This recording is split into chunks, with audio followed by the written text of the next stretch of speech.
ദൈവത്തിന്റെ അതിപരിശുദ്ധമായ നാമം മഹത്വപ്പെടുമാറാകട്ടെ. G of good ന്യൂസിലെ Christian ചാനലിലേക്ക് എല്ലാവർക്കും യേശുക്രിസ്തുവിന്റെ നാമത്തിലെ സ്നേഹവന്ദനത്തെ അറിയിക്കട്ടെ. നിങ്ങൾ ഈ വീഡിയോ ആദ്യമായിട്ടാണ് കാണുന്നതെങ്കിൽ ഈ ചാനൽ സബ്സ്ക്രൈബ് ചെയ്യുക, മറ്റുള്ളവരിലേക്ക് ഈ വീഡിയോ ഷെയർ ചെയ്യുക. ഇന്ന് നമ്മളോട് ദൈവവചനം പങ്കുവയ്ക്കുന്നത് എൻ്റെ ഇളയ മകൻ സഹോദരൻ ബിബിൻ ബേബിയാണ്. അതിനായിട്ട് ബിബിനെ ക്ഷണിക്കുകയാണ്. ദൈവനാമത്തിന് മഹത്വം ഉണ്ടാകട്ടെ. എല്ലാവർക്കും കർത്താവായ യേശുക്രിസ്തുവിന്റെ നാമത്തിൽ സ്നേഹവന്ദനങ്ങൾ അറിയിക്കുന്നു. ഇന്ന് ജി ഓഫ് ക്രിസ്ത്യൻ മലയാളം ചാനലിലൂടെ ഞാൻ പറയാൻ ആഗ്രഹിക്കുന്നത്, ഒരു ചിന്തയായിട്ട് പറയാൻ ആഗ്രഹിക്കുന്നത് വിശ്വാസവും സംശയവും എന്ന വിഷയത്തെ പറ്റിയാണ്.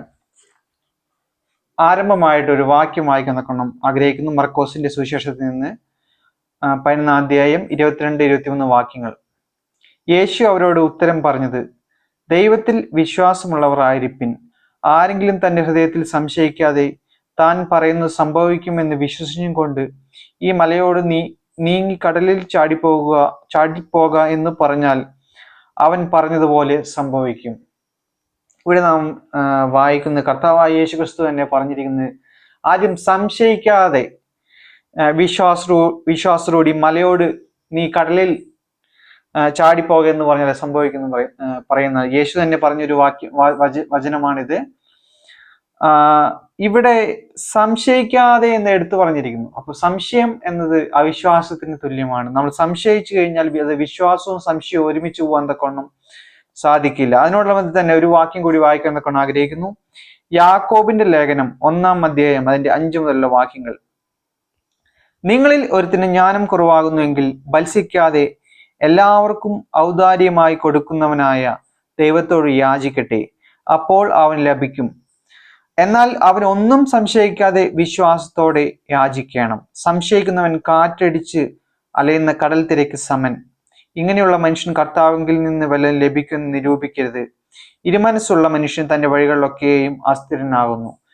അവിടെ എടുത്തു പറയുകയാണ്, സംശയിക്കുന്ന മനുഷ്യൻ കാറ്റടിച്ച് അലയുന്ന കടൽ തിരക്ക് സമനാണ്. അങ്ങനെയുള്ളവൻ കർത്താവിൽ നിന്ന് വല്ലതും ലഭിക്കുമെന്ന് ചിന്തിക്കരുത്. അപ്പൊ നമ്മളൊരു കാര്യം പ്രാർത്ഥിക്കുകയാണെങ്കിൽ, നമ്മളൊരു കാര്യം വേണമെന്ന് ദൈവത്തോട് ആഗ്രഹിച്ചുകൊണ്ടിരിക്കുകയാണെങ്കിൽ, ദൈവത്തോട് പ്രാർത്ഥിക്കുകയാണെങ്കിൽ നമ്മൾ സംശയിക്കാതെ അതിനുവേണ്ടി പ്രാർത്ഥിക്കേണ്ടെന്നുള്ള ആവശ്യകത നമ്മളിവിടെ കാണുന്നു. നമ്മൾ സംശയിച്ചു കഴിഞ്ഞാൽ അത് കർത്താവിൽ നമുക്ക് അത് കിട്ടുമെന്ന് നമ്മൾ വിചാരിക്കരുത്. അപ്പോൾ നമ്മൾ ഇവിടെ വിശ്വാസവും സംശയവും ഒരുമിച്ച് പോകാൻ തക്കവണ്ണം സാധിക്കില്ലെന്നുള്ളതാണ്. ഇതിനോടുള്ള ബന്ധത്തില് ഞാൻ ചില ഒരു കാര്യം പറയാനായിട്ട് ആഗ്രഹിക്കുന്നു. ചില ആളുകൾ ക്രിസ്തീയ ഗോളത്തിലുള്ളവർ തന്നെ ദൈവത്തെ സംശയിക്കാം, അല്ലെങ്കിൽ ബൈബിളിനെ സംശയിക്കാം, എല്ലാ സംശയവും നമ്മളത് സംശയിക്കാം എന്ന് പഠിപ്പിക്കുന്ന ഒരു ടീമുണ്ട്. പ്രത്യേകിച്ച് അപ്പോളജറ്റിക്സ് എന്നൊക്കെ പറയുന്ന ഒരു ഗണത്തിൽപ്പെടുന്നവർ, അതിൽ ഇൻവോൾവ് ആയിരിക്കുന്നവർ ചിലർ പഠിപ്പിക്കുന്നതാണ് നമുക്ക് ബുദ്ധിപരമായിട്ട് ദൈവത്തെ അറിയാൻ കഴിയും. അപ്പൊ സംശയങ്ങളൊക്കെ കോമൺ ആണ്, അതൊക്കെ സാധാരണമായിട്ടുള്ള കാര്യങ്ങളാണ്, അതൊക്കെ സംശയം എല്ലാവർക്കും വിശ്വാസികൾക്ക് ഉണ്ടാവാം എന്നൊക്കെ പഠിപ്പിക്കുന്നുണ്ട്.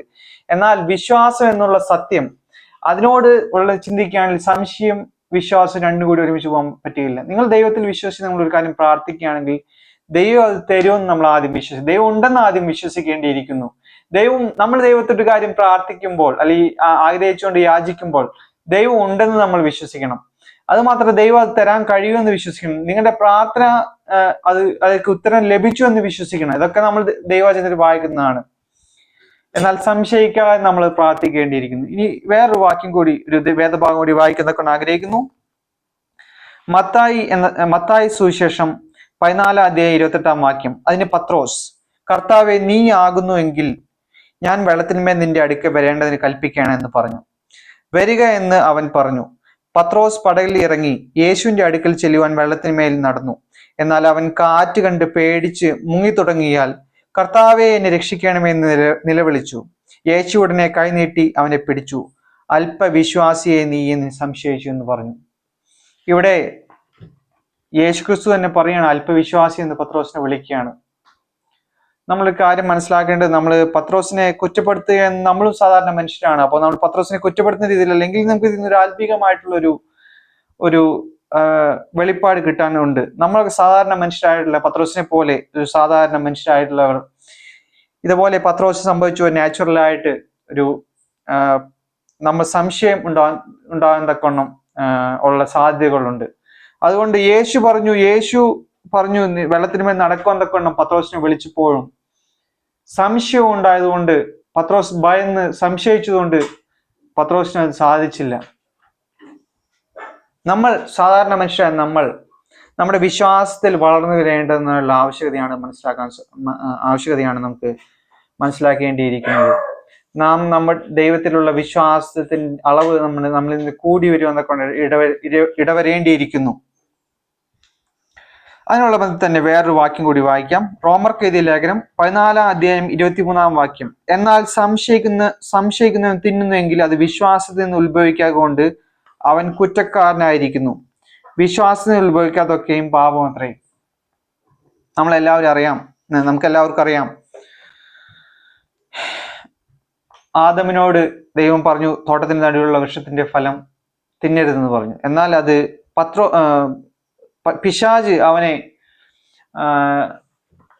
ഹവ്വയെ വഞ്ചിച്ചത് കൊണ്ട് അവിശ്വാസം വരും എന്നൊക്കെ ഇടയായി തീർന്നു. സംശയം അതൊരു സംശയമായിട്ട് നമുക്ക് കണക്കാക്കാമെന്ന് ഞാൻ വിചാരിക്കുന്നു.